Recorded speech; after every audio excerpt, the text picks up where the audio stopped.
Antibes. Oui, Daniel, pour la présentation de l'équipe d'Antibes, ici sous les caméras de Jean-René Vivet, dans cette salle de Salus Santoni, où beaucoup de monde est venu applaudir cette rencontre, une rencontre qui devrait être très serrée, donc avec l'équipe d'Antibes qui réussit une excellente saison, notamment en Coupe d'Europe, puisque vous le savez sans doute, mardi prochain, les Antibois joueront leur qualification pour les demi-finales de la Coupe Corax. S'ils gagnent leur match ici à Antibes contre le Ramat Gan, l'équipe d'Israël, eh bien, ils seront qualifiés pour les demi-finales face à l'équipe du Mans, l'équipe en forme du moment, qui fait un peu peur. Cette équipe qui n'a pas été battue à l'extérieur cette saison, avec bien sûr les frères Beugnot, avec Scheffler, son pivot. Et on pourrait dire pour cette rencontre, malheur aux vaincus, car il est probable, sinon certain, que le perdant de cette rencontre se verra éliminé pour le titre du champion de France, un championnat de France qui est toujours dominé par le CSP Limoges, qui est en tête avec 2 points d'avance, vous l'avez dit, sur Le Mans, et 3 points sur Antibes. Donc en principe un match très serré entre ces deux équipes. Alors que si vous avez à l'image l'équipe d'Antibes, on vous montre l'équipe du Mans grâce à Jean-René Vivet, une équipe du Mans qui jouera en maillot orange. Voici Wims qui est, disons, le marqueur de cette équipe, l'homme très adroit, avec Siman également. Eric Beugnot, le capitaine de cette formation. Et Camus, donc, le dernier représentant de cette équipe du Mans. Et on peut dire, Claude Lambert, mon fidèle compagnon de François, que cette rencontre s'annonce très serrée. Il est certain que Le Mans voudra prendre sa revanche du match aller, mais Antibes est une des équipes très certainement les plus complètes de ce championnat de France. Oui, depuis le début du championnat, l'équipe d'Antibes nous étonne. Elle réussit d'excellentes performances et ces performances européennes sont là pour témoigner que l'équipe d'Antibes est en très gros progrès au niveau du collectif, au niveau de l'agressivité. Et l'équipe du Mans, que l'on donnait battue au début de saison, a réussi une deuxième moitié de parcours excellente juste avant Noël. Et l'équipe du Mans est maintenant quand même 3e du championnat. Il y a un petit problème au Mans aujourd'hui et on l'a su qu'à la dernière minute. Eric Beugnot, pas Eric, mais Grégoire Beugnot, le frère d'Eric Beugnot, meneur de jeu de l'équipe du Mans, a été blessé à l'index. Il souffrirait d'une fracture de l'index droit et c'est un petit handicap pour cette équipe du Mans. Coup d'envoi qui va être donné par les 2 arbitres de cette rencontre, M. Marcin qui va lancer le ballon et M. Altmeyer.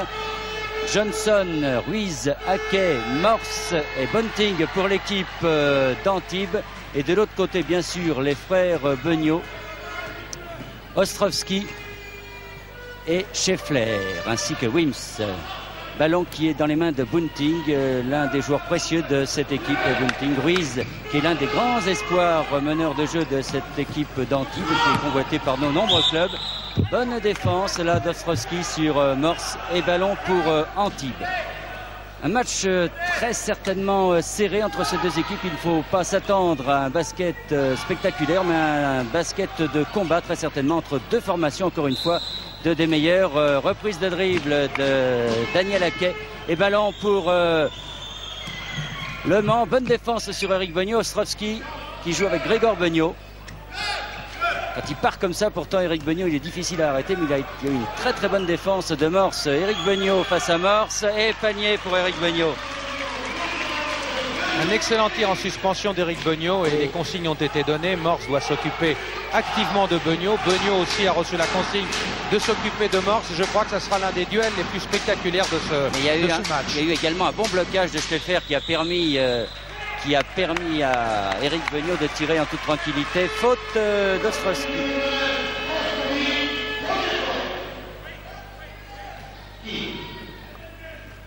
Ballon pour l'équipe d'Antibes avec Ruiz. Ruiz qui a 21 ans, Morse, égalisation. Et que l'on va tirer des deux côtés vraiment en excellente position. Pas question de forcer les tirs en ce début de rencontre et 2 partout. Lorsque l'on revoit ce tir et ce panier de Morse, panier de Wims maintenant. Wims, quand il débute comme ça, Wims généralement cela fait mal. Et pourtant il a en face de lui l'un des meilleurs anges gardiens peut-être de ce championnat de France, l'un des tout meilleurs défenseurs, Bunting. Oui, les consignes qui avaient été données par Andrij Jasevic avant le match, faire un marquage extrêmement sévère sur Wims. Wims est un joueur extrêmement fragile. C'est-à-dire que Wims, comme tous les joueurs d'adresse, s'ils manquent leur premier tir, ont un problème après pour résoudre ce problème d'adresse. Wow. Daniel Haquet vient d'égaliser pour l'équipe de Antibes, alors qu'Ostrowski a déjà 2 fautes personnelles sur 2 défenses face à Daniel Haquet. Grégor Beugnot pris en main par Ruiz. On fait courir le ballon du côté du Mans. Grégor Beugnot, non, au rebond. Ah, la lutte sera sévère au rebond. Vous devrez la suivre entre Johnson, le numéro 15 d'Antibes, et Schleffer, le numéro 10 du Mans, 2 des meilleurs rebondeurs de ce championnat de France également. Là, un duel sous les panneaux qui vaudra la peine d'être suivi. Ostrowski, là aussi des grands espoirs, une bonne défense là de Ruiz et de Haquet. Wims qui a été bien démarqué. Johnson au rebond défensif. Ruiz. Il faut dire que les Antibois sont peut-être un peu crispés à l'idée de se faire téléviser dans leur salle, puisque vous le savez sans doute, depuis le début de cette saison, tous les matchs de championnat que nous avons pu faire avaient la victoire de l'équipe visiteuse. Ce qui n'empêche pas Daniel Haquet de marquer un panier qui permet à l'équipe d'Antibes de prendre l'avantage 6-4.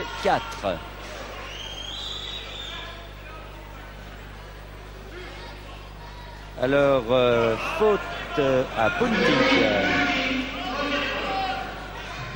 Première faute pour Bunting. Wims à la balle. Éric Beugnot, oui. 100% pour Beugnot en ce moment.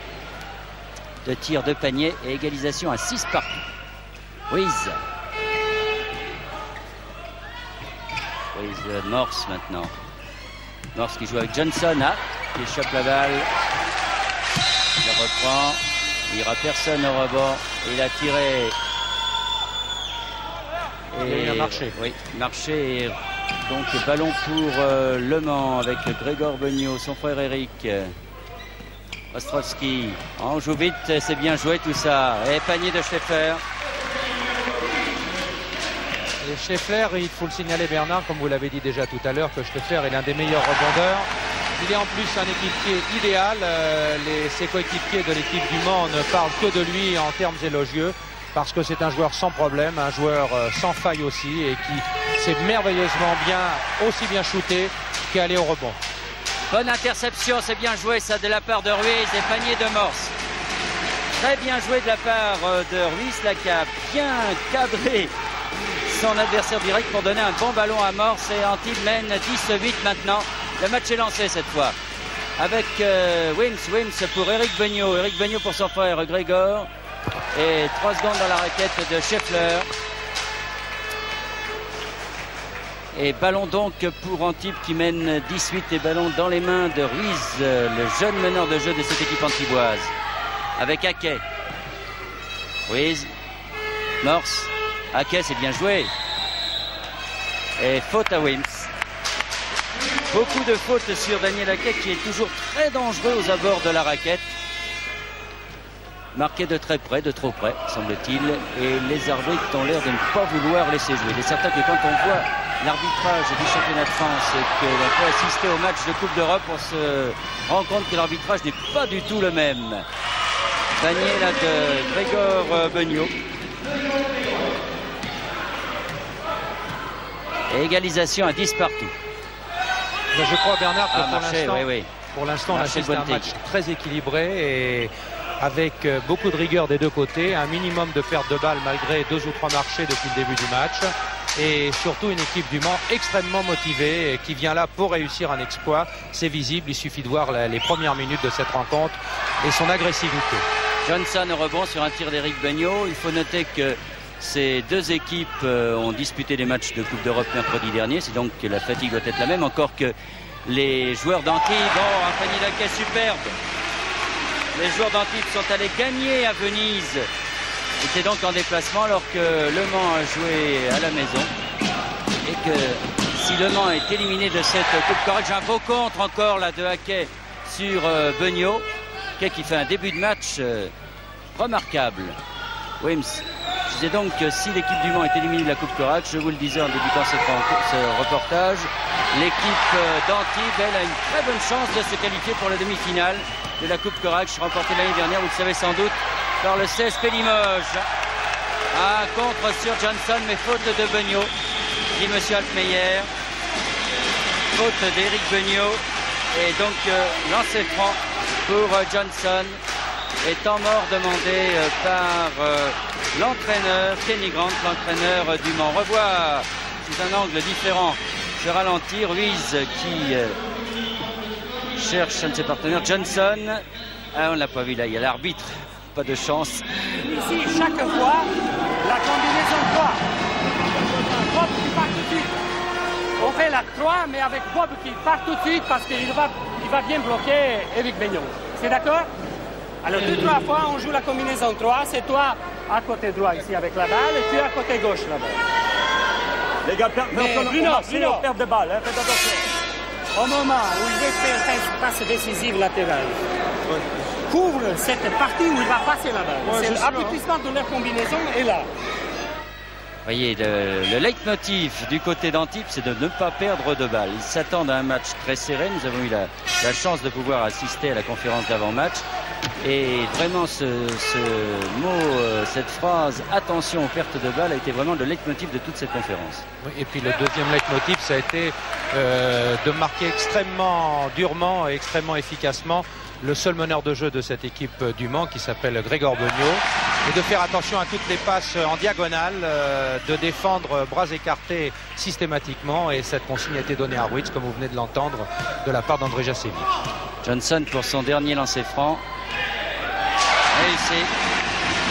Donc 14-10, 4 points d'écart entre Antibes, donc je vous répète, en maillot blanc, et Le Mans en maillot orange. Grégor Beugnot face à Ruiz.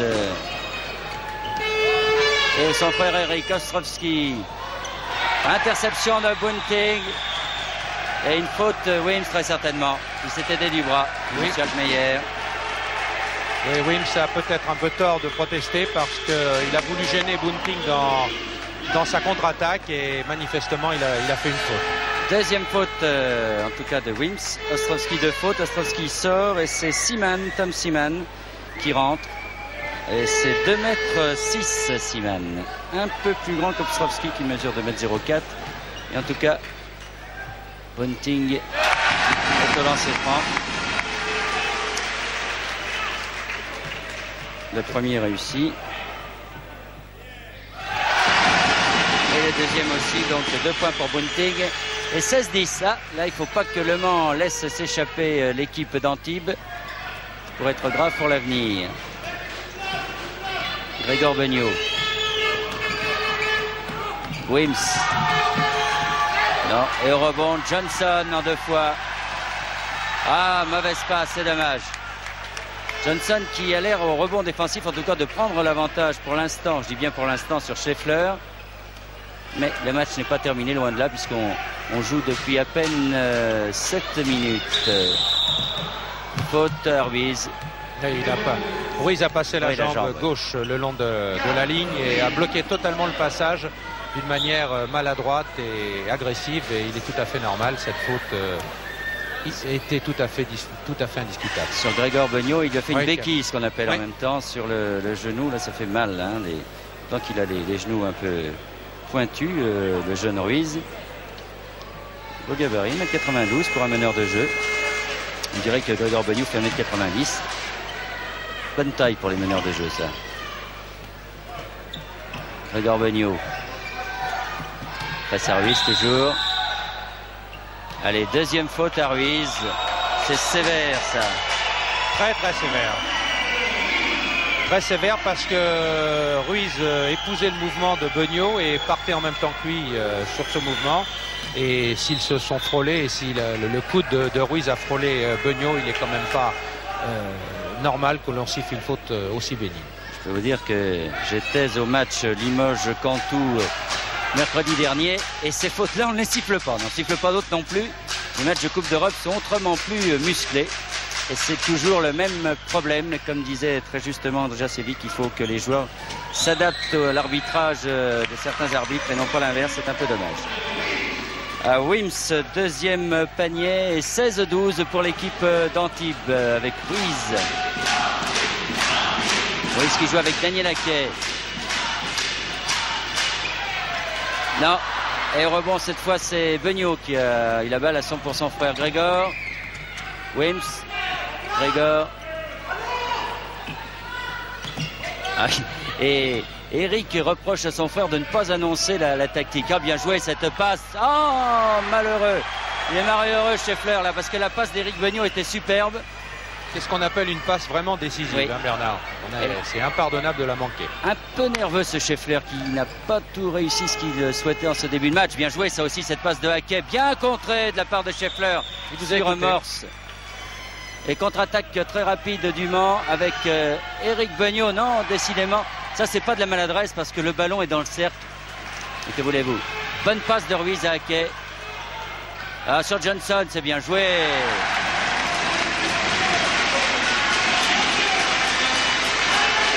Et donc 18-12 pour Le Mans. Grégor Beugnot. Ah, belle feinte sur Ruiz. Et deuxième panier de Grégor Beugnot. 18-14, toujours 4 points. Le revoit, là, vous voyez. Il s'envole, Ruiz, alors que Grégor Beugnot reste à terre. Ruiz. Bien joué sur Morse. Ah, un bras roulé, non. Et c'est sous. Wims, il a sauté bien haut pour reprendre ce ballon. Éric Beugnot. Pour Scheffler, faute de Johnson. Première faute à Johnson. Quatrième faute d'équipe pour l'équipe d'Antibes contre 5 à l'équipe du Mans. Éric Beugnot, Siman qui a donné à Grégor Beugnot. Hop. Ah, une certaine réussite bien contrée par Johnson, Grégor Beugnot. Haquet. Morse. Ah, la défense sur Morse là était quelque peu élastique. Et c'est un garçon qu'il ne faut pas laisser avec un ballon d'abord de la surface sans un marquage très strict sur lui. Déjà 8 points marqués par Morse, qui pourtant défend bien sur Éric Beugnot. Et le panier va être accordé, panier d'Haquet. Le panier est accordé, oui. Faute d'Haquet. Je crois, Bernard, qu'on assiste vraiment à un excellent match de championnat de France avec deux équipes qui jouent le jeu dans un très très bon esprit, avec des espoirs individuels, avec au niveau des combinaisons, au niveau de l'esprit collectif, de très bonnes combinaisons, un bon match de basket, digne d'un bon championnat de France actuellement, et surtout deux équipes qui jouent avec un esprit, comme je le disais, totalement honnête. Oui. Faute de Siman qui vient de faire cette faute sur Haquet, qui avait bien joué. On lui accorde les lancers francs alors que visiblement il ne voulait pas tirer mais donner à Johnson. Là les arbitres se sont fait peut-être un peu abuser. Haquet, 7e point. Ah non, il faudra retirer une 3e fois, Daniel.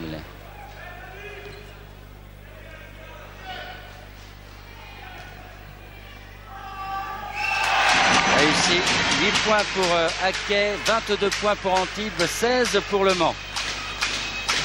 Grégor Beugnot face à Ruiz. Wims. Éric Beugnot, c'était bien joué ça. Avec un bloc de Siman pour protéger Éric Beugnot. Et 22-18 donc. Ruiz Bunting. Johnson. Ruiz qui s'est imposé cette saison comme meneur de jeu car Bressan était le titulaire alors qu'Haquet, remarquable Daniel Haquet. Voilà qui doit faire plaisir à Jean Luan qui est dans les tribunes naturellement pour suivre ses internationaux. Vous savez que l'équipe de France a un rendez-vous important cette saison avec les pré-olympiques au mois de mai en espérant que l'équipe de France ira. Oui, panier accordé et faute de Daniel Haquet. Deuxième faute de Daniel Haquet. C'est donc que l'équipe de France aimerait bien aller aux Jeux Olympiques, chose qu'elle n'a pas faite depuis 1960, les Jeux de Rome. Et a le potentiel pour le faire en tout cas. Ruiz sort, Bressan entre comme meneur de jeu. Le voici Ruiz. Un futur très très bon, très certainement. Et Bressan, il faut le signaler, est le plus petit gabarit de ce match puisqu'il mesure tout juste 1m80. C'est un bon meneur de jeu, mais malheureusement, il lui manque 7 à 8 cm pour évoluer à un haut niveau en championnat de France de première division. Voilà, Bressan qui prend une faute d'entrée.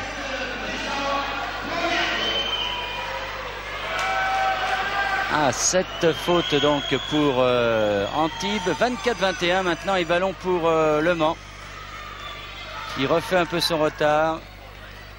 Wims, Siman, Eric Beugnot, Grégor, Scheffler. Oui, Ake, faute d'Ake. Le panier n'est pas accordé car la faute est lieu avant que Scheffler donc tente son tir. Et c'est la 3e faute pour Daniel Ake. C'est un problème, n'en pas douter pour l'équipe d'Antibes qui n'a pas des grosses réserves encore. Encore que les joueurs d'Antibes ont prouvé que les jeunes étaient de qualité. Et oui, parce que durant la Coupe d'Europe, on écoute Kenny Graham. Oui. En défense, pression sur le ballon, pousse le ballon plus vers un côté et joue trop au milieu du terrain. Même chose, si il choisit un côté, on tenir le ballon pour ce côté. Maintenant, il change de côté trop facile. Ouais, plus de verre. Ake a 3 fautes déjà, il faut chercher un passage fort sur la droite toujours. Ils vont peut-être faire jaune, ils ont 8 fautes. Ok. Allez. Alors donc on va voir si l'équipe d'Antibes, comme le disait Grégor Beugnot, va faire la zone, puisqu'en effet maintenant les joueurs d'Antibes ont 8 fautes, c'est-à-dire que où que sont sifflées les fautes des joueurs d'Antibes, eh bien Le Mans aura la possibilité de tirer ses lancers francs, alors que l'équipe du Mans n'a que 6 fautes. Et que la marque est de 24-21 pour l'équipe d'Antibes, et c'est Le Mans qui a la balle par Eric Beugnot. Ake qui ne peut plus défendre bien sûr sur Scheffler qui vient de marquer un panier, donc 24-23, un point d'avance pour l'équipe d'Antibes. Ake, ah là, Ake qui a voulu donner amorce, mais le ballon touché par Scheffler. Il est très vite dans sa passe, Ake aussi. Non seulement il est adroit à proximité des panneaux, mais en plus il a vraiment des très bonnes passes. Le voici encore avec le ballon. Bontig qui ne tire pas souvent et c'est un peu dommage peut-être parce que lui aussi a un bon tir à mi-distance comme Ake. 12 points pour Ake. Grégor Beugnot. Et ce n'est pas un jeu de contre-attaque qu'imposent ces deux équipes. On n'accélère pas, on ne joue pas très très vite, on pose le jeu, on vient sortir les défenses. Et c'est vrai que maintenant les joueurs d'Antibes sont passés en zone. Voilà, on se bat à pied entre deux. Et peut-être un pied de morse là. Enfin, Bernard, que tout le monde se battait sur cette balle. Puis Bernard, vous disiez tout à l'heure aussi que cette équipe d'Antibes avait démontré qu'elle avait des jeunes de qualité. Et les résultats sont là, étant donné que l'équipe d'Antibes a joué en Coupe d'Europe sans Bressan et sans Bunding. Et deux joueurs qui sont quand même dans le 5 majeur pratiquement et qui ne jouent pas en Coupe d'Europe. Et Antibes, malgré ça, a obtenu d'excellents résultats puisque pratiquement Antibes, si Antibes gagne en Coupe d'Europe contre les Matagan, Antibes est demi-finaliste. Retour en zone. Oui, c'est vrai, il y a retour en zone. La première fois non, mais Siman oui. Alors ballon pour Bunting, un pied de chaque côté de la ligne. Et Bressan pour Johnson, oui, bien du mal, mais il a réussi à reprendre cette balle. Ah, bien joué, bien contré aussi, il est tout petit, ce Bressan. C'est ce que nous disions tout à l'heure, oui. Le panier est accordé et passage en force à Siman. Et on a tremblé du côté d'Antibes parce qu'on avait peur qu'Ake prenne ses 4e fautes. Mais le panier est accordé car l'arbitre considère que c'est après que Siman a fait sa faute. On va s'y regarder. Et la faute est à l'attaquant quand même. S'il y a donné une faute, là, elle est à l'attaquant. Ben, ils ont donné. Et la marque est de 26-25, donc un seul point d'avance pour l'équipe d'Antibes qui essaye d'accélérer le jeu. Morse, non, Johnson qui a pris ce rebond là. Ah oui. Il est content, Johnson.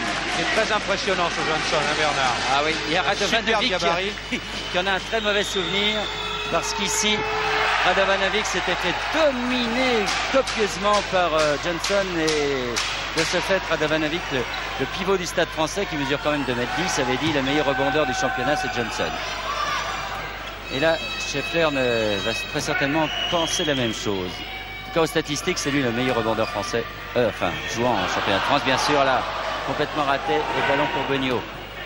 Pour l'autre, Grégor. 28-25, 3 points d'avance pour l'équipe d'Antibes. Bien joué.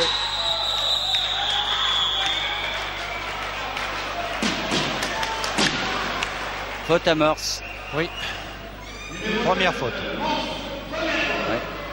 Première faute, mais déjà 9 fautes pour l'équipe d'Antibes. Et Scheffler donc au lancer franc. Il est certain que c'est Morse maintenant qui va les défendre un peu plus que Daniel Haquet, c'est tout à fait normal. Oui. Scheffler. 8e point. Beau gabarit, Scheffler, 2,08 m. Là, et au rebond, cette fois, c'est Seaman qui a repris cette balle. Et oui, il est bien évident qu'avec les fautes personnelles de Daniel Haquet, Haquet ne va plus aller au rebond d'une manière aussi agressive qu'il y allait en début de match. Et Antibes va se ressentir de cette petite faiblesse. 28 partout, Morse. Il a été peut-être un peu gêné au moment du tir, Haquet. Entre deux. Entre deux. Décidé, monsieur Altmeyer. Entre donc Haquet et Beugnot, qui se retrouveront très certainement dans l'équipe de France. Et ballon pour Antibes. Morse. Ah oui, là il a du champ. Ah, mais il le rate. Johnson, non. Beugnot. Ah, Beugnot qui a été bon sur ce rebond. Oui, il est bon, il a un très très bon placement malgré le handicap des quelques centimètres qui lui manquent, parce que c'est un joueur de juste de 2 mètres. Beugnot sait très très bien se placer au rebond et en plus, depuis ce début de match, il fait preuve d'une agressivité et surtout d'une très très bonne adresse. Scheffler. Et panier réussi par Collet qui vient d'entrer. Collet qui est entré à la place de Seaman. Non, pas de Seaman, mais il est entré. Et Wims est sur la touche. C'est quand même pour l'équipe du Mans un petit handicap, mais il est tout à fait normal. Wims donnait des signes de fatigue, était un petit peu dépassé par le rythme. C'est lui-même qui a demandé à sortir, qui a fait le signe à son entraîneur de sortir. 3 secondes de Scheffler dans la raquette, ce qui permet à Antibes de récupérer le ballon et du même coup son meneur de jeu Ruiz qui entre à la place de Bressan. C'est Bressan qu'on a peu vu là pendant cette période, qui a surtout vu la remontée du Mans. Alors Ruiz reprend sa place fort justement alors que le Mans mène 30-28. Buntig, Ruiz. Ruiz, Morse. Buntig, non. Johnson au rebond. Faute. Non, marché. Ah oui, André Jacevic n'est pas content, le public non plus, parce qu'il considère que Éric Beugnot a un peu bousculé Johnson. Alors la serpillière, on le revoit. Non, ouais, non, je crois que Johnson a voulu récupérer la balle dans une mauvaise position. Il est tombé de lui-même sans être gêné par Éric Beugnot. Beugnot en profite. Éric Beugnot, vous voyez qu'à ce niveau-là, dès qu'il y a un peu de temps pour ajuster un tir, pratiquement ça fait panier à chaque fois. Alors maintenant, 4 points d'avance pour l'équipe du Mans. Ruiz, Morse, Ruiz, Buntig, Haquet. Ah, marqué de très près, Haquet. Morse.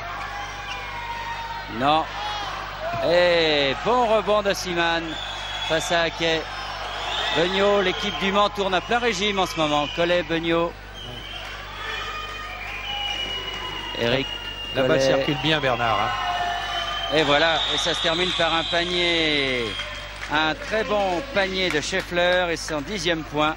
On va peut-être aller voir du côté d'Antibes ce qui se dit. Parce que non, Antibes c'est de l'autre côté. Ah ben, finalement on va du côté du Mans. Je pense que c'est bien. Si on voit que Morse est arrivé comme ça, tu dois monter. Ok? La défense va bien, on commence de Eric Desson. Okay? On doit parler où se trouve Morse toujours. Et pas de jouer en dessous. Right? On aide beaucoup quand le ballon va en dessous, tout le 5 revient. On attaque ici. C'est mieux. Greg pour un côté, Vincent pour l'autre.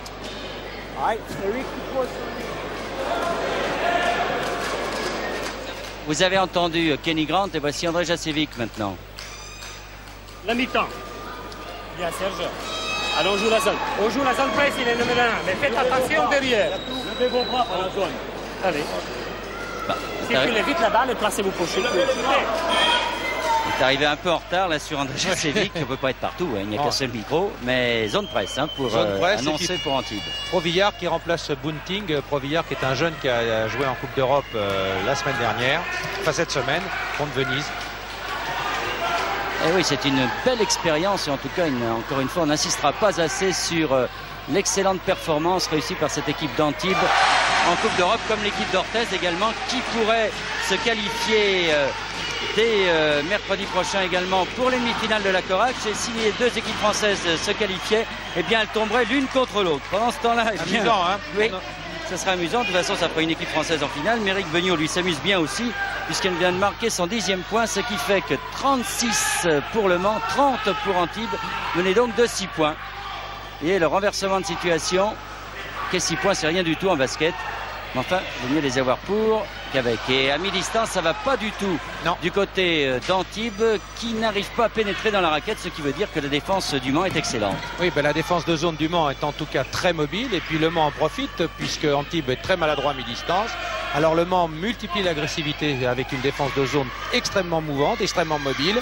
Et du côté d'Antibes, eh bien, on a beaucoup de maladresse. C'était d'ailleurs la lacune d'Antibes en Coupe d'Europe. Oui, en plus de ça, du côté du Mans, on est très adroit à l'image d'Éric Beugnot. Et on fait circuler bien la balle, on tire à mi-distance et on réussit. C'est pour l'instant la différence entre les deux équipes. Vous me direz que quand on mène de 6 points, on est davantage en confiance que quand on est mené. Ruiz qui a hésité, l'a tiré Morse. Et non, Morse, ça fait 3-4 tirs de suite qu'il rate. C'est anormal pour lui, il reste 2 minutes 20 à jouer. Beugnot encore. Non, Johnson. Revillard.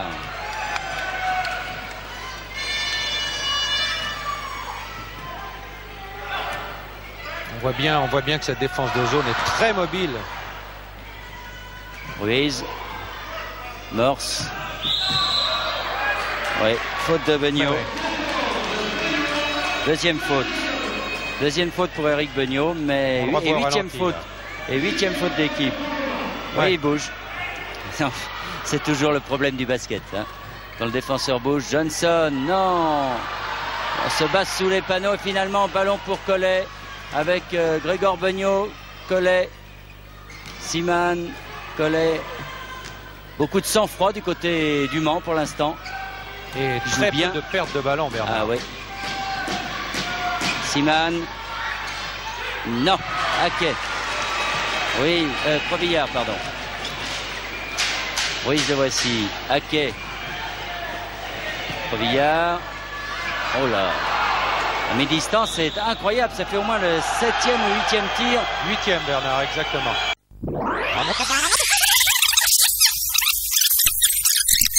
Puisqu'elle vient de marquer son 10e point, ce qui fait que 36 pour Le Mans, 30 pour Antibes, menait donc de 6 points. Et le renversement de situation, que 6 points, c'est rien du tout en basket. Mais enfin, il vaut mieux les avoir pour qu'avec. Et à mi-distance, ça va pas du tout du côté d'Antibes, qui n'arrive pas à pénétrer dans la raquette, ce qui veut dire que la défense du Mans est excellente. Oui, ben la défense de zone du Mans est en tout cas très mobile. Et puis Le Mans en profite, puisque Antibes est très maladroit à mi-distance. Alors Le Mans multiplie l'agressivité avec une défense de zone extrêmement mouvante, extrêmement mobile. Et du côté d'Antibes, eh bien, on a beaucoup de maladresse. C'était d'ailleurs la lacune d'Antibes en Coupe d'Europe. Oui, en plus de ça, du côté du Mans, on est très adroit à l'image d'Éric Beugnot. et on fait circuler bien la balle, on tire à mi-distance et on réussit. C'est pour l'instant la différence entre les deux équipes. Vous me direz que quand on mène de 6 points, on est davantage en confiance que quand on est mené. Ruiz qui a hésité, l'a tiré Morse. Et non, Morse, ça fait 3-4 tirs de suite qu'il rate. C'est anormal pour lui, il reste 2 minutes 20 à jouer. Beugnot encore. Non, Johnson. Revillard.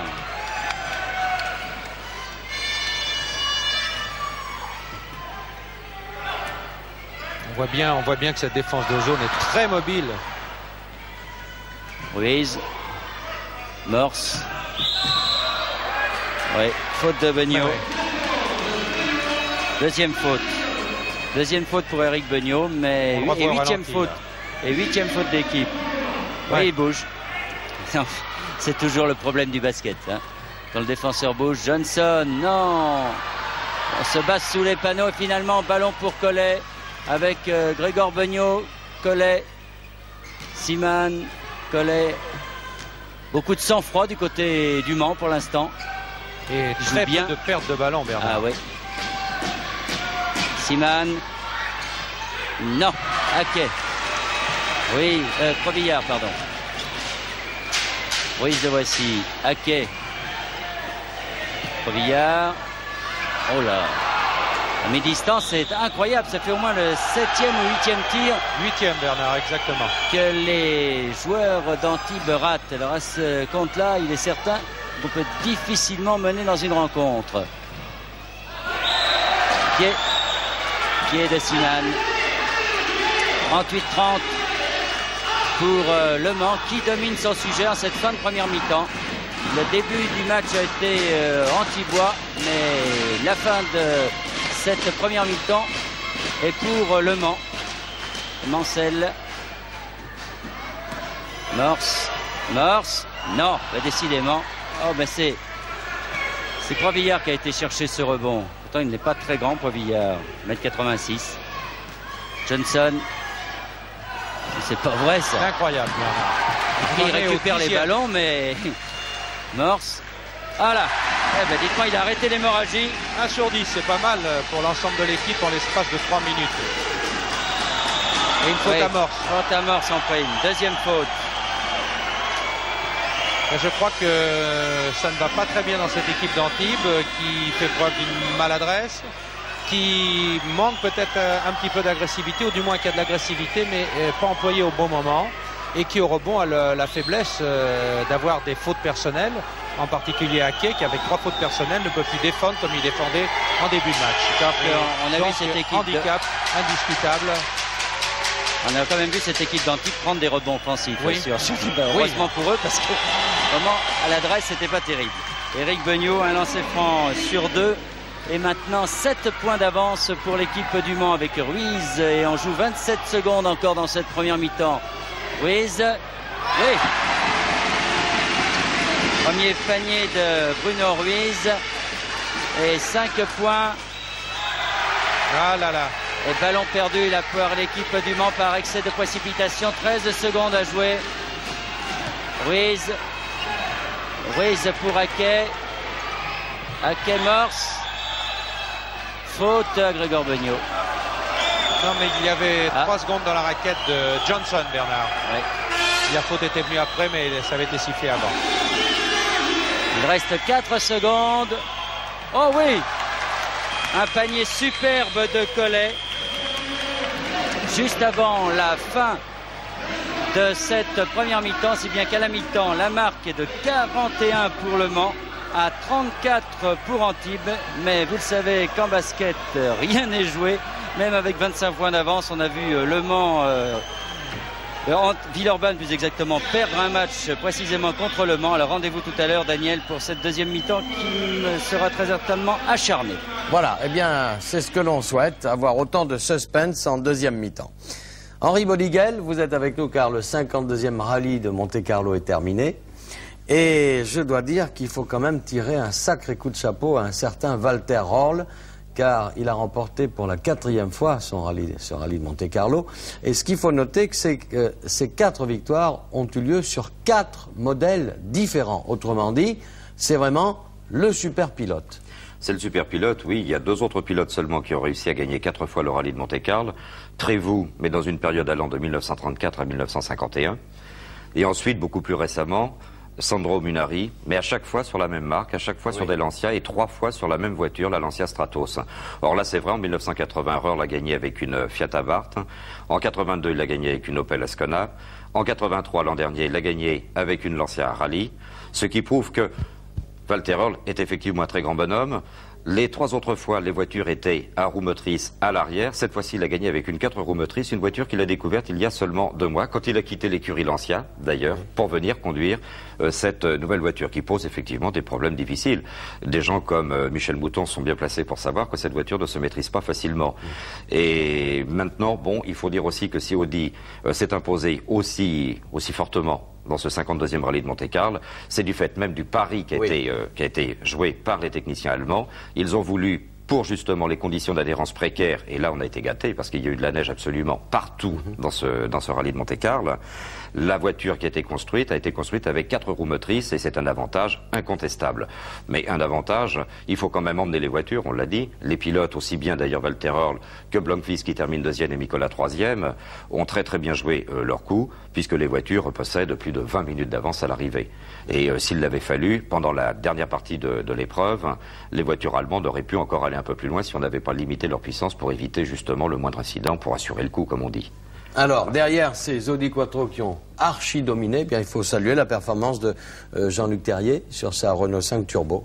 Jean-Luc Terrier, oui, qui conduit une voiture qui a déjà gagné ce même Monte-Carlo, mais en 1981. C'est-à-dire que la voiture, même si elle a évolué, même si on a travaillé dessus, elle n'est certainement pas la meilleure voiture sur le plateau à l'heure actuelle.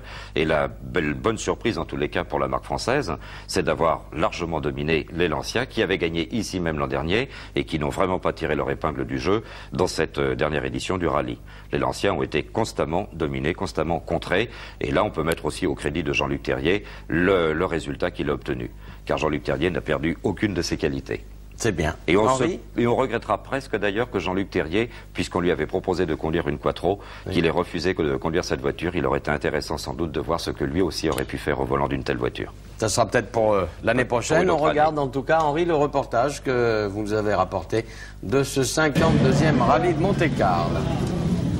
Alors, première épreuve du championnat du monde, le rallye de Monte-Carlo prend traditionnellement son départ de 8 villes différentes, suite alors à un long parcours de plus de 1000 km, dit parcours de concentration, pendant lequel, et sauf incident, il ne se passe généralement rien, sinon que les pilotes accumulent une fatigue inutile. Mais la tradition impose cette concentration, et on sait que l'Automobile Club de Monaco est plutôt conservateur. Cela dit, alors que les 2 années précédentes, le rallye s'était déroulé sur des routes sèches, cette année, la neige est au rendez-vous. La nouvelle équipe Audi, forte de Walter Röhrl, 2 fois champion du monde, Danou Mikola, champion du monde en titre, et de Stig Blomqvist, dont on sait qu'il va très vite sur la neige. L'équipe Audi, elle est parfaitement confiante. Chez les Lancia, en revanche, on s'inquiète. Marc Wellen, Jean-Claude Andruet et Attilio Bettega auront peu de chances de renouveler cette année le succès de l'an dernier. Quant à Jean-Luc Terrier, on l'a aperçu tout à l'heure, et bien Jean-Luc Terrier n'était pas lui non plus particulièrement enthousiaste. Et dès les premières spéciales disputées dans la Chartreuse, les concurrents vont découvrir que la neige est partout, absolument partout. Et d'entrée, bien sûr, on sait que les Audi Quattro vont disposer, de par leurs 4 roues motrices, d'un avantage incontestable. Tout de suite, d'ailleurs, les voitures allemandes vont creuser l'écart. Blomqvist précédant Röhrl et Mikola. Les Lancia sont déjà distancés. Tandis que Jean-Luc Terrier et Bruno Savi occupent déjà les 4e et 5e places. Ici, une Audi Quattro, celle de Blomqvist. On peut déjà se rendre compte sur ces images que les Lancia sont nettement moins à l'aise que les Quattro. Avec 2 roues motrices seulement, elles sont handicapées en motricité. De plus, les voitures ont évolué depuis l'an dernier et leurs pilotes auront beaucoup de problèmes pour bien les régler et les adapter à la fois aux pneus et aux conditions de la course. Bernard Darniche et Alain Mahé sur une Audi 80 Quattro issue de la série vont eux aussi réaliser une très belle performance, car se maintenir en 6e position pendant presque toute la course, avec une voiture de 1200 kg et de 190 chevaux seulement, il fallait bien entendu le faire. Et voilà Bernard Darniche qui arrive à un contrôle. Mais pour revenir aux Lancia, il n'y a pas qu'une explication technique pour justifier leur handicap. Et Jean-Claude Andruet, notamment, ne veut pas entendre parler de contre-performance. Contre-performance, c'est un mot qu'il n'admet pas à l'occasion de ce rallye, tandis que voilà Bruno Sabi, qui lui aussi passe au contrôle de passage. Ah ben non, alors attendez, j'accepte pas le mot contre-performance, parce que, enfin, non, mais c'est une contre-performance qui était prévisible, enfin nous, il y a longtemps qu'on le sait, que s'il y avait de la neige, on ne pouvait pas être dans le coup, parce qu'à cause des règlements, vous savez très bien que le cloutage est réduit à sa plus simple expression, c'est-à-dire il est complètement inefficace, et qu'on a des voitures qui sont chaque année plus puissantes. Donc c'est c'est d'une part dangereux, mais d'autre part, c'est donner une prime à la motricité, on le sait. C'est pourquoi il y a des maisons qui ont fait, enfin comme Audi, qui ont fait des 4 roues motrices. Si les règlements pour les pneumatiques et le cloutage étaient restés ce qu'il était lorsque je courais en Alpine, il n'y aurait jamais eu l'avènement des 4 roues motrices. Personne n'en aurait fait. Donc on sait très bien. Or cette année, il y a eu la tempête partout. Même maintenant, ici, il n'y avait pas de neige, il a neigé toute la nuit là, sur le parcours final. Il y a eu de la neige tout le temps, 100% pratiquement. Donc là, c'était des conditions idéales pour des 4 roues motrices. Le Burzet, un des monuments du Monte-Carlo, une des grandes classiques qui se déroule sur le plateau ardéchois et qui vaudra à Marco Allen de sortir après avoir tapé les murs de neige. Walter Earl a désormais pris la mesure de sa voiture et c'est là, dans le Burzet, qu'il va revenir sur Blomqvist. Pour l'Allemand qui conduit la voiture depuis 2 mois seulement et qui avait dit l'an dernier à propos de l'Audi Quattro que même un singe irait vite à son volant, tellement son avantage est évident dans des conditions de très mauvaise adhérence, eh bien on pourrait dire que Walter Earl conduit cette voiture au moins aussi bien qu'un singe surdoué. Toujours dans le Burzet, regardez bien le public. Voilà Jean-Luc Terrier qui vient de passer. Regardez bien le public. On se souvient que la première nuit a été marquée par un accident mortel provoqué par la voiture de Guy Chasseuil.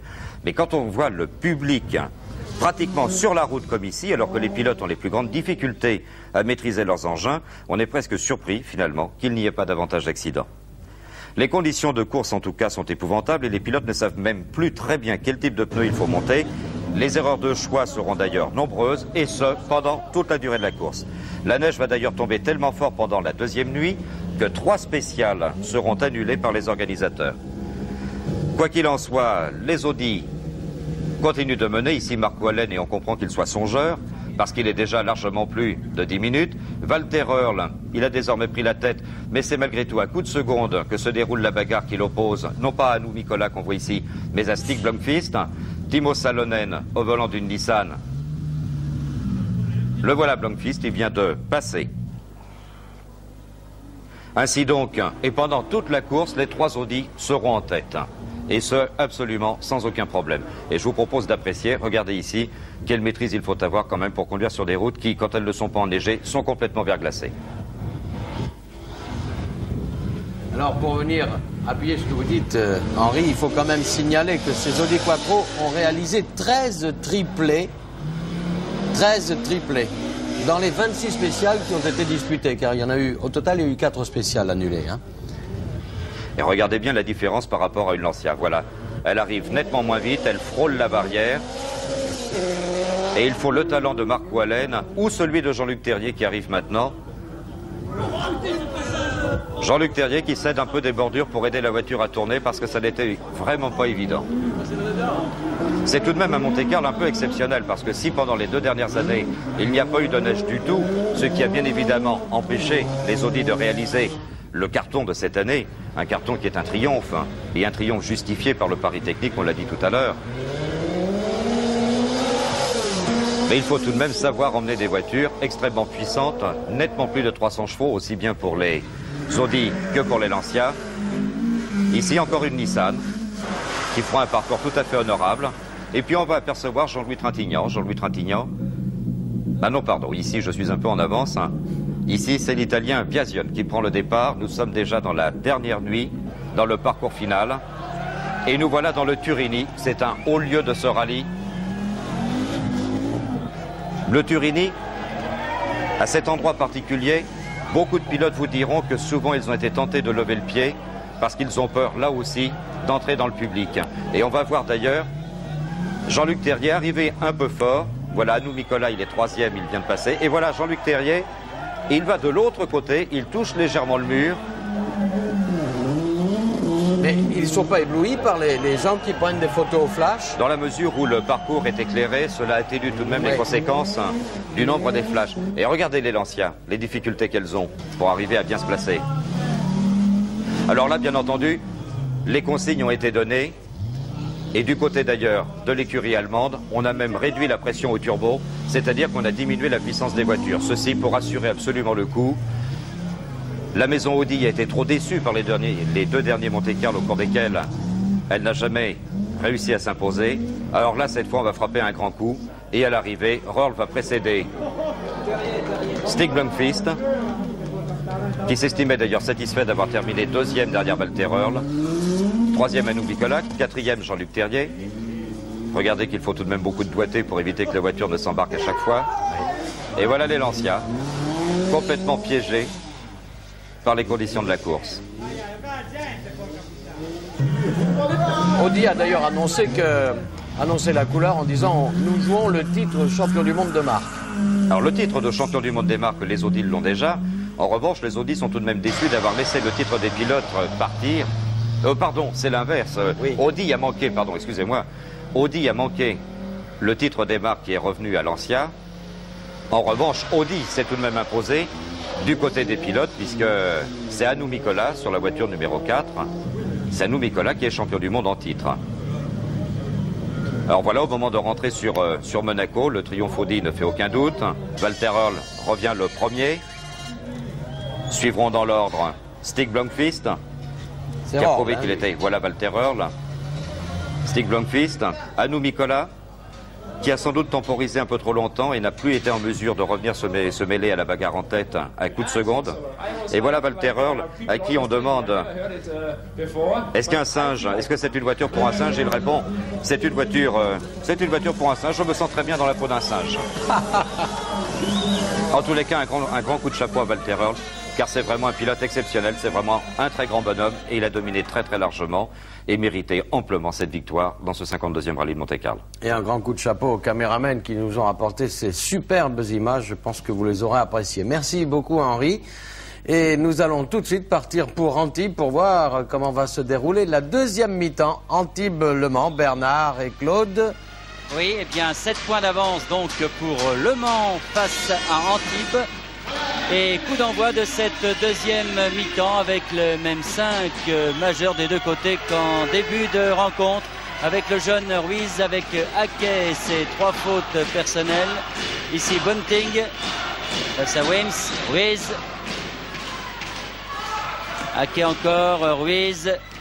Alors du côté d'Antibes, on doit le dire, il faudrait peut-être être plus adroit. Mais c'est pas facile avec cette défense. Un bras roulé, non, sur Johnson. Et finalement, c'est Ostrowski qui reprend cette balle.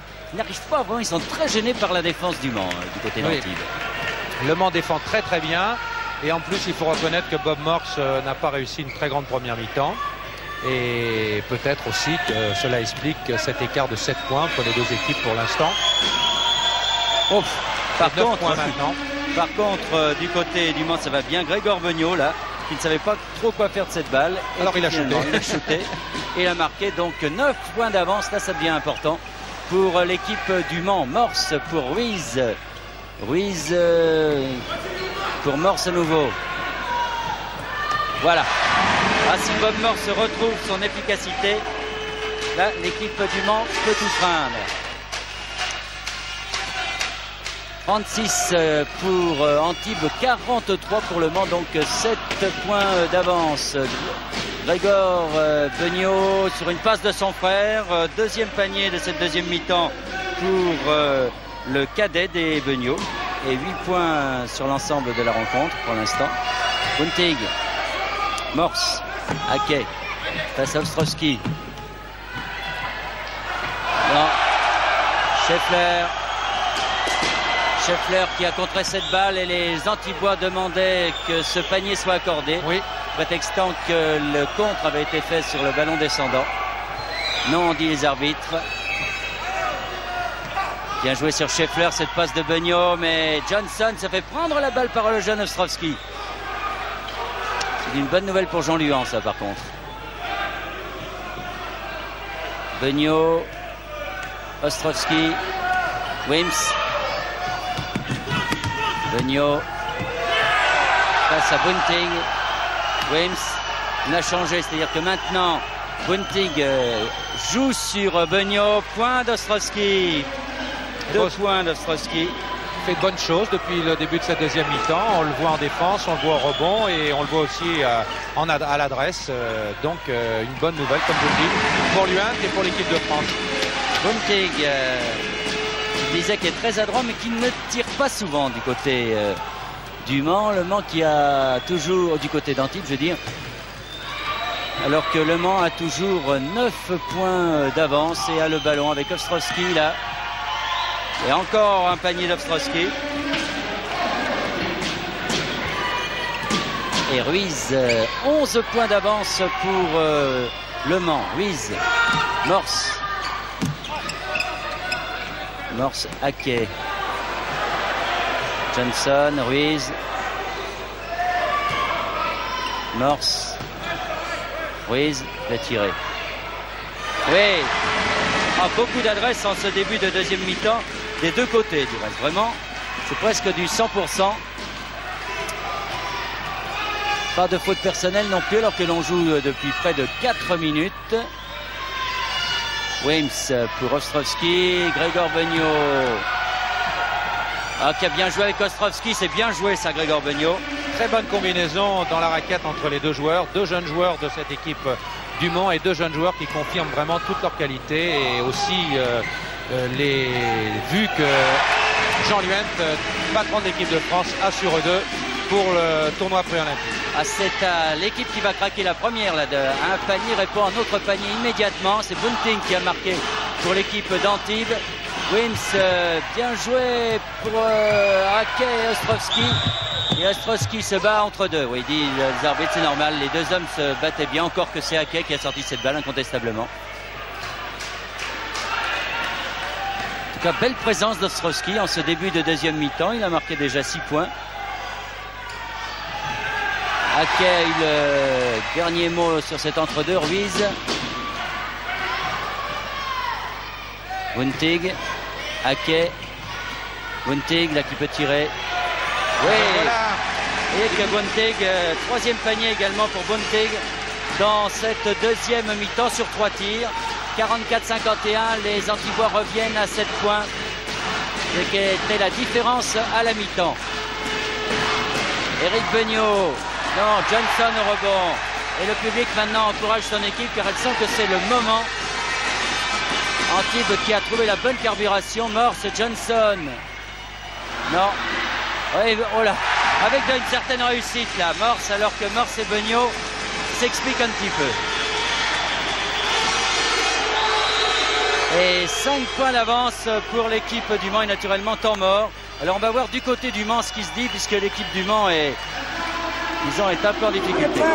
On fait le 4 et on fait le corner. Ouais, jouez le ballon. En défense, on va 1-3-1, bas devant, right derrière. Ouais, on doit faire attention à Morse maintenant. 1-3-1. Agressif en défense. Allez. Jouez le ballon et cherche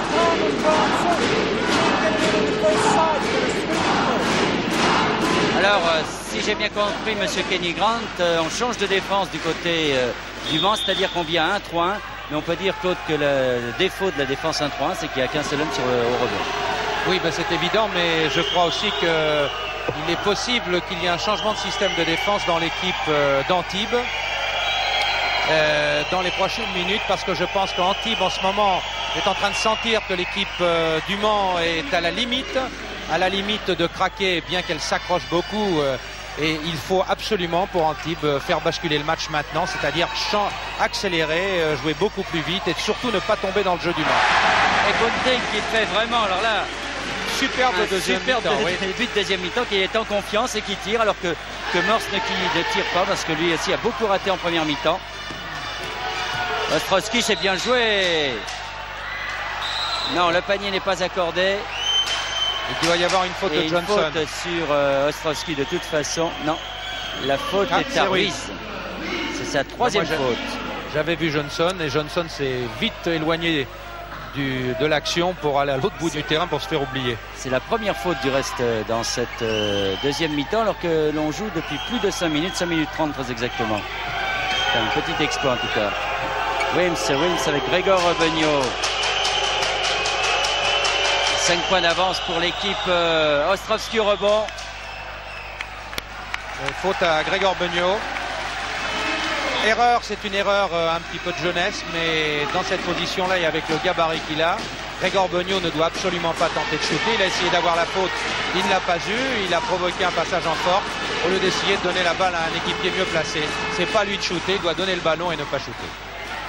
Bunting, Johnson, on joue vite maintenant du côté du Ruiz, d'Antibes et Ruiz. Et vous voyez que quand on tenait en confiance, eh bien on réussit pratiquement tout ce qu'on veut au basket. C'est pourquoi les matchs peuvent basculer très rapidement. Et c'est le cas de cette rencontre, puisque maintenant, l'équipe du Mans, qui a eu jusqu'à 11 points d'avance, n'en a plus que 3. 50-53. 50 pour Antibes, 53 pour le Mans. Avec Benio Wims maintenant. Et une défense beaucoup plus acharnée du côté d'Antibes. Ostrowski qui se bat comme un beau diable. Et faute à Morse. Troisième faute à Bob Morse. Mais il n'aura pas de lancer franc puisque Ostrowski ne tirait pas quand Morse lui a fait la faute. Gregor Benio. Et le public d'Antibes là sent que son équipe a la possibilité de revenir. Mais attention au métier du Mans. Benio marqué de très très près par Bunting. Scheffler. Faute à Johnson. Là, ça tombe, ça pleut les fautes en ce moment. Deuxième faute à Johnson. Et André Jacevic s'énerve un peu. Là, c'est un petit peu l'ambiance générale. Oui. Elle devient un peu plus houleuse à partir du moment où Antibes revient très très près de l'équipe du Mans. Et Scheffler, là, sur cette remise en jeu directe, une petite faute d'inattention de l'équipe d'Antibes. Et 5 points d'avance pour le Mans. Morse pour Bunting. L'homme en forme, Johnson. Non. Et faute à Scheffler, très certainement, oui. Scheffler qui a poussé dans le dos, c'est sa première faute. Qui a poussé dans le dos Johnson au moment du tir, disent les arbitres. Avant le tir, dit Scheffler. Toujours est-il que ce sont toujours les arbitres qui ont raison. Et donc, lancer franc pour Johnson. 4 points de retard pour Antibes. 3 points de retard pour Antibes face au Mans. Et comme prévu, une deuxième mi-temps acharnée entre ces deux équipes. Encore une fois, malheur aux vaincus. Dans ce championnat de France, encore que ce championnat de France, il y a de tels rebondissements. Non, sur ce tir de Wims, c'est Johnson qui a repris la balle au rebond. Ruiz Morse. Ruiz. Oui, avec beaucoup de culot et d'autorité. Le jeune Ruiz ramène son équipe à 1 point. 55 pour le Mans, 54 pour Antibes. Scheffler, Wims sont un peu perdus les Manceaux en ce moment. Ostrowski, Benio, Wims. Alors on essaye d'accélérer le jeu. Eric Benio, oui. Très grosse forme d'Eric Benio. Oui, Eric Benio réussit un match exemplaire aujourd'hui, tant au niveau défensif qu'au niveau offensif. On le voit partout et quand on pense que ce joueur était blessé il y a encore 2 mois avec une tendinite sérieuse. Scheffler sur ce tir de Haquet. Ouais. Et on se calme du côté du Mans là. C'est-à-dire qu'il y a eu une série impressionnante d'adresses de l'équipe. Oui, faute, très juste. Faute de Bunting. Deuxième faute. Deuxième faute. Une faute inutile, Bernard. C'est la 4e faute collective d'Antibes contre 2 fautes à l'équipe du Mans. Peut-être dire que la défense d'Antibes est plus agressive. Ostrowski. Non. Et au rebond Johnson. Pourtant Ostrowski avait suivi. Ruiz. Oui. Aïe. Vraiment, il a éclaté cette saison, le jeune Ruiz qui était au Mans, faut-il le rappeler, la saison dernière. Bien entendu. et qui est venu à Antibes cette année, qui devait être le deuxième meneur de jeu. Finalement, il a pris la place de Bressan. Et oh là là, Grégor Beugnot qui perd ce ballon alors que la marque est de 57 pour Le Mans, 56. Oh oui, il va prendre sa 4e faute peut-être, j'ai l'impression, à Kay. Non, il la donne à Scheffler. Pourtant, ça sentait un peu le passage en force. Si Jean-René Vivet peut nous remontrer, voilà, on va le revoir. Regardez Hackey qui fonce. C'est Ostrowski, hein? Oui. Ostrowski. Ostrowski et Antibes vient de prendre l'avantage de 2 points grâce à Hackey. 59-57. Vous voyez quel retournement de situation. Il y avait 11 points d'avance pour Le Mans. C'est le scénario inverse des matchs que nous avons vécus jusqu'à présent en direct sur Antenne 2. Qui ont toujours été d'excellents matchs comme celui-ci du reste. Alors l'arbitre fait signe. Il faut reconnaître aussi, Bernard, que Ruiz est à l'origine de cette remontée extrêmement spectaculaire de l'équipe d'Antibes. Et l'arbitrage actuellement est très difficile parce que les conditions, vous l'entendez, le public applaudit, les tape des mains, crie, les joueurs protestent. Et malgré cela, l'arbitrage reste, il me semble, à peu près logique. Ostrowski vient de prendre sa 4e faute, il vient de sortir bien évidemment et c'est Siman qui est entré. Hackey, Ruiz.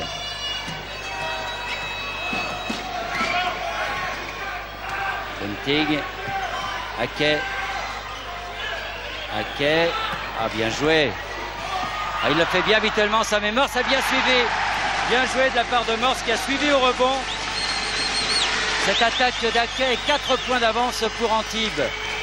Ah, il faut serrer les dents du côté du Mans maintenant, essayer de retrouver un peu de sérénité, mais ce n'était pas facile parce que l'équipe d'Antibes tourne à plein régime. Vous voyez comme un match peut basculer. L'état d'esprit d'un match, c'était Le Mans qui réussissait tout en fin de première mi-temps et maintenant c'est l'inverse. Et il reste 9 minutes 30 à jouer. Beugnot, non, et Morse au rebond sur cette tentative de Scheffler. Ruiz qui doit bien plaire à notre ami Jean Luon, le patron de l'équipe de France. On se plaignait du manque de meneurs de jeu en France. Eh bien, disons qu'avec et une faute à Siman sur Hackey. Deuxième faute.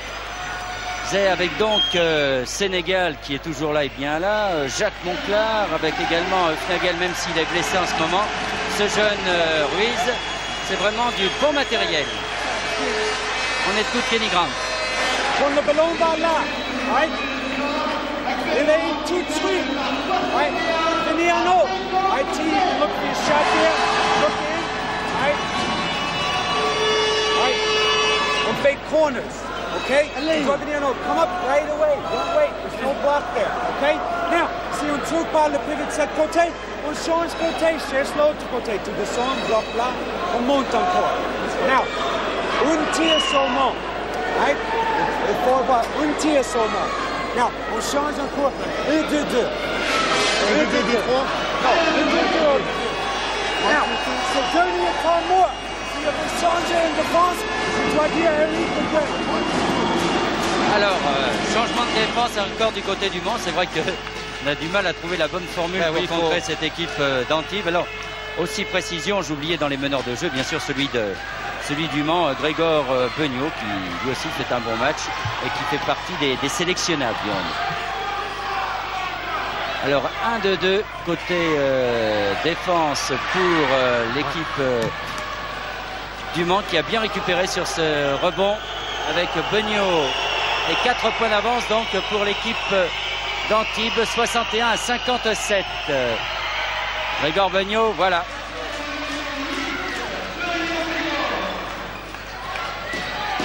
Pour 1 pour Beugnot depuis le début de cette rencontre et 2 points d'avance pour Antibes avec Ruiz, Bunting, Ruiz, Hackey, Bunting, Ruiz, bien élevé, mais il fait ce qu'il veut en plus, Bruno Ruiz. Il éclate complètement cet après-midi ce jeune garçon de 21 ans, fils, faut-il le rappeler, d'un international. Raphaël Ruiz, un international de Nantes, et qui fit les beaux jours de l'équipe de France et de l'ABC de Nantes. Il faut reconnaître que c'est un surdoué, que c'est un joueur qui est un joueur d'instinct. Et en plus, il a une superbe détente, tout en ne donnant pas l'air de monter très haut. Mais il va très haut et vous l'avez vu, son tir en suspension est d'une très très grande pureté. Bon, mais il vient de prendre sa quatrième faute face à Grégor Beugnot. Et donc 3 lancers francs pour le cadet des Beugnot qui pourrait ramener son équipe à 2 points. Il faut les réussir, ces 2 paniers, Grégor, ils sont importants. Oui. Pour le Mans, bien sûr. On voit quelques vilains gestes derrière les panneaux où Grégor Beugnot tire et je trouve pas ça très beau et très correct. Oui, mais enfin, c'est dans toutes les salles. Mais Bernard, oui, c'est pas une raison, difficile d'excuser la passion et la grossièreté. Alors, 12 points pour Grégor Beugnot et 63 pour Antibes, 61 pour le Mans. Ruiz, Morse, Haquet, Johnson. Beau contre d'Éric Beugnot, Morse. Oui. Moi, ce que j'admire en Morse, c'est que ça aille bien, que ça aille mal, il joue toujours pareil, sans éclat de voix, sans drame, et c'est un joueur finalement qui a un self-control prodigieux. Oui, il les a pas mis à mi-distance, c'est pas dit, alors il vient les mettre au rebond. Et voilà, c'est tout. Il les a mis au rebond, il en est à 18 quand même. Alors que Seaman vient de marquer pour l'équipe du Mans, qui reste toujours à 2 points là. On peut dire que du côté du Mans, on a arrêté l'hémorragie, mais on n'arrive pas à reprendre le commandement de cette rencontre. Qu'Antibes a bien en main, semble-t-il, pour l'instant. Ah, bien joué encore, dommage pour Haquet, qui avait donné un bon ballon à Johnson, qui l'a échappé, mais Haquet a pu reprendre. Johnson, Ruiz, Johnson au rebond, Morse, encore Morse. Ah, il était bien entouré, il n'a pas pu faire ce qu'il veut. Oui. Et panier de Seaman qui égalise à 65 partout. C'est la 2e égalisation dans cette rencontre. Je ne parle pas des égalisations du début, bien sûr. En tout cas, dans cette 2e mi-temps, Ruiz, bien joué. Ah, deux tirs ratés de suite là, pour le jeune Bruno Ruiz, qui était en pleine réussite. Il a raison de les tenter. On va voir s'il a 7 contrôles des grands tireurs, qui eux, même quand ils ratent 2 tirs, savent qu'ils réussiront le 3e, qui continue à tirer. Beugnot, non, rebond, Morse encore. Ah, il est là au rebond défensif et au rebond offensif, comme Morse. Ruiz. Bentig, qui s'est fait prendre le ballon dans les mains par Grégor Beugnot, qui se bat comme un diable, regardez. Ah, il a hérité de son frère, hein, oui. De ce côté-là. Seaman, oh là. Faute de Seaman. Oui. Non seulement il a fait faute, mais en plus il a complètement raté sa passe. 4e faute pour Seaman. Alors il y a... On voit au ralenti Bernard. Bunting colle beaucoup à Grégor Beugnot. Ça c'est autorisé. Et ballon pour Haquet. Le panier est accordé. Le panier est accordé. Les Manceaux protestent. Oui, c'est-à-dire l'arbitre fait signe que le shooter, Daniel Haquet, était en train de faire son mouvement au moment où la faute a été commise. Donc, il accorde le panier et il donne le coup franc. Alors que les joueurs du Mans disent que la faute a été commise avant, donc il n'y a pas accordé le panier, simplement à donner des coups francs. Grégor Beugnot a donc pris sa 2e faute et Haquet, lui, n'a pas réussi à marquer le panier supplémentaire. 2 points d'avance toujours pour Antibes, 67 à 65. Et ballon pour Grégor Beugnot avec Eric, son frère. Wims, il y avait un superbe blocage de Seaman, mais Morse a bien contré cette balle de Wims. Morse qui fait un travail obscur en cette 2e mi-temps. Et ô combien efficace, Bernard. Oui. Grégor Beugnot. Contré de Ruiz. Haquet, Ruiz. Et faute Grégor Beugnot.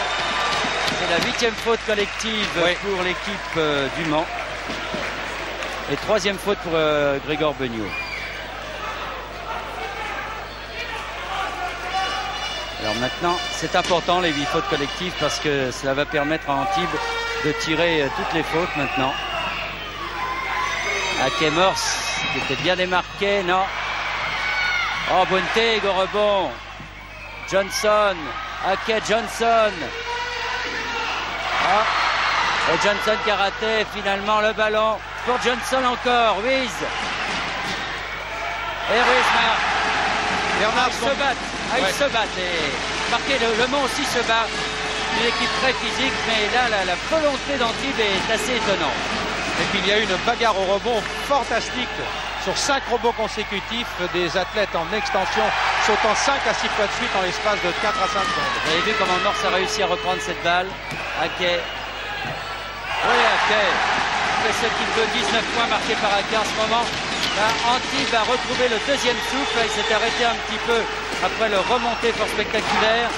Et là, Le Mans a du mal à suivre le rythme endiablé d'Antibes. Le public est déchaîné. Et Eric Beugnot toujours là, dans la tempête, pour calmer les esprits et permettre au Mans de revenir à 4 points. Oh, mais rien n'est joué. Il reste encore 4 minutes 16 à jouer dans cette rencontre. Ruiz, qui a été le grand bonhomme. Hein. Il a marqué 12 points depuis le début de cette deuxième mi-temps. Hackett, Johnson, Morse, Harold Johnson, Ruiz, Morse. Non, Morse, 2 tirs de suite. Ah, mi-distance, ça va pas. Seaman, Wims, on a peu vu à mi-distance, hein, Wims, dans cette deuxième mi-temps. Oui, il est terriblement bien marqué par Morse aussi, il faut le reconnaître. Et ballon sorti par Hackett. Et puis Bernard, il y a un combat, un duel fantastique qui nous échappe peut-être parce que le rythme est très rapide, mais il y a un duel entre Scheffler, l'américain du Mans, et Johnson, l'américain d'Antibes, qui est absolument prodigieux, car au niveau de la masse athlétique, au niveau des qualités athlétiques, ces deux joueurs, avec un parfait esprit, se livrent à un duel fantastique. Et je crois que c'est l'un des grands moments de ce match que l'on voit depuis quelques minutes. Temps mort, on va aller du côté d'Antibes, voir un peu ce qui se dit quand même. Il y a longtemps qu'on a entendu André Jacevic. On va chercher des fautes en attaque. Il faut chercher des fautes en attaque, ils ont eu faute. On pénétrer un peu. Les gars, maintenant, en défense, approchez-vous pour que je puisse parler. En défense, pareil, tu continues de jouer libéraux. Et en attaque maintenant, on essaye. On essaye système Bob de ce côté. Regardez-moi bien. Et après, Hackett qui sort et la combinaison entre vous deux. Regarde la passe, Daniel. Vous êtes d'accord? Venez ici, je n'ai pas terminé. Bob part contre la zone. Après, la balle à Daniel revient. Et en attaque, je veux que vous gardiez maintenant la balle. 20 secondes, vous allez trop vite shooter, après la balle récupérée. Allez, vite, regarde ton joueur. Bon, alors la première nouveauté, d'abord, je ne savais pas que le libéraux existait en basket également. Oui. Ah ben, vous savez, André Jacevic a des formules très spectaculaires et très imagées. Donc alors, il faut que Bunting joue en libéraux. Après, il a dit à Morse de jouer en libéraux, c'est-à-dire dans le fond de la raquette. Ce qu'ils ne font pas, d'accord, pour l'instant. Et puis, il y a aussi le fait qu'il ne faut pas shooter vite. Et il a là entièrement raison. Pas de précipitation. Antibes mène de 2 points seulement. Et Antibes, que Jean-René Vivet nous montre en gros plan, mais Ostrovski vient de marquer un panier fort important là. Et au rebond, s'il vous plaît. Si bien que Le Mans est revenu à 2 points. Morse, Ruiz. Alors voyons voir la combinaison entre Hackett et Morse, combinaison annoncée par André Jacevic. Ruiz. Alors on va sûrement attendre les 20 secondes donc côté Antibes. Le rebond, c'est Morse encore une fois. Pas de réussite. Et Scheffler. Il n'est pas vraiment, il n'est pas en réussite. Parce que là, c'est pas de la maladresse, mais c'est arrivé au Mans également. Ostrovski. Beugnot. Wims. Il était bien démarqué, Wims. C'est pas pour autant Ostrovski qui va prendre ce rebond. Vous avez vu face à Johnson. Il a très bien joué le coup et en plus c'est Johnson qui écope d'une faute. Et égalisation pour l'équipe du Mans à 71 partout.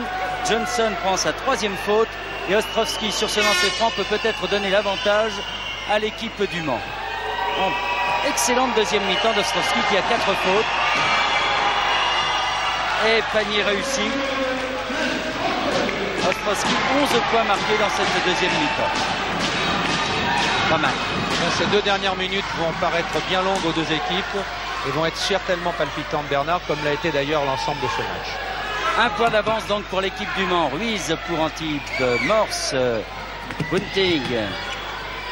Ruiz, Morse, Bunting. Non. Haquet au rebond. Ruiz maintenant va tirer très certainement. Oui, Ruiz. Oh, le grand bonhomme du côté d'Antibes de cette deuxième mi-temps, Ruiz. Bruno Ruiz, 21 ans, 1m92. Merci, papa. Oui, peut-être content, papa. Beugnot. Et donc un point d'avance maintenant pour l'équipe d'Antibes. Wims. Oui, oh là là, quelle fin de match, mes aïeux. Premier panier de Wims dans cette deuxième mi-temps et un point d'avance pour Le Mans. C'est un chassé-croisé. Il reste 1 minute 22 secondes à jouer. Bunting. Ruiz. Bunting. Ruiz. Bunting. Ruiz. Il va tirer, non? Non. Bunting. Ah, c'est dur. On approche de 20 et quelques secondes. Bunting avec Haquet. Il était obligé de tirer. Haquet, oui. Oh là. Il faut avoir des nerfs solides. 21 points marqués par Haquet. C'est le meilleur marqueur de cette rencontre. Un point d'avance pour l'équipe d'Antibes maintenant. Wims. Il reste 57 secondes à jouer. Ostrowski, Wims. Wims. Il y a faute de Morse au moment du tir, Bernard. Quatrième faute. Oui. Quatrième faute pour Morse et Wims au lancer franc. Un point d'avance pour Antibes. 8 fautes de chaque côté de toute façon. 8 fautes collectives. Wims, premier panier réussi. Égalisation donc pour l'instant 75 partout. Et avantage d'un point grâce à ces 2 lancers francs de Wims pour Le Mans. 76-75, 47 secondes, 46 secondes à jouer maintenant. Le ballon pour l'équipe d'Antibes. Ruiz, Bunting. Ah là, il faut marquer pour Antibes parce que sinon, ça va aller mal. Il faudrait même un panier à 3 points pour Antibes. Pas facile. C'est ce que Haquet cherche. Et Haquet vient de rater. La balle de match peut-être, oui, Bernard. balle de match parce que d'abord Le Mans a un point d'avance et ensuite il reste 24 secondes à jouer, c'est-à-dire que l'équipe du Mans peut garder ce ballon jusqu'à la fin de la rencontre, d'où le pressing, l'individuel d'Antibes et le fait que Grégor Beugnot garde cette balle. Ostrowski, Grégor Beugnot, on se bat, il la perd cette balle. Johnson, Morse, Ruiz pour Haquet. Oui, Haquet à la dernière seconde. Daniel Haquet à la dernière seconde donne la victoire d'un point au Mans 77 à Antibes, pardon, 77 à 76. Victoire à la dernière seconde sur ce ballon perdu par les Manceaux sur le pressing d'Antibes. Un point pour Antibes, donc d'avance 77 à 76. On revoit ce panier de Daniel Haquet. Le dernier panier, 23 points pour Daniel Haquet. Et première victoire d'un club à la maison sous les caméras d'Antenne 2. Et en tout cas, Antibes bien parti dans ce championnat de France. Un très très bon match et une fin à suspense entre ces deux équipes et des Manceaux qui ne sont pas contents. On le comprend, qui viennent protester auprès des arbitres. Ah oui, les frères Beugnot ne sont pas contents. Ils viennent protester auprès des arbitres. C'est normal cette nervosité, car le match a été de toute beauté. Les nerfs ont craqué. En tout cas, belle rencontre entre ces deux équipes qui font partie du gratin français. Et belle victoire à l'arraché d'Antibes face au Mans, 77 à 76. À vous, Daniel. Eh bien.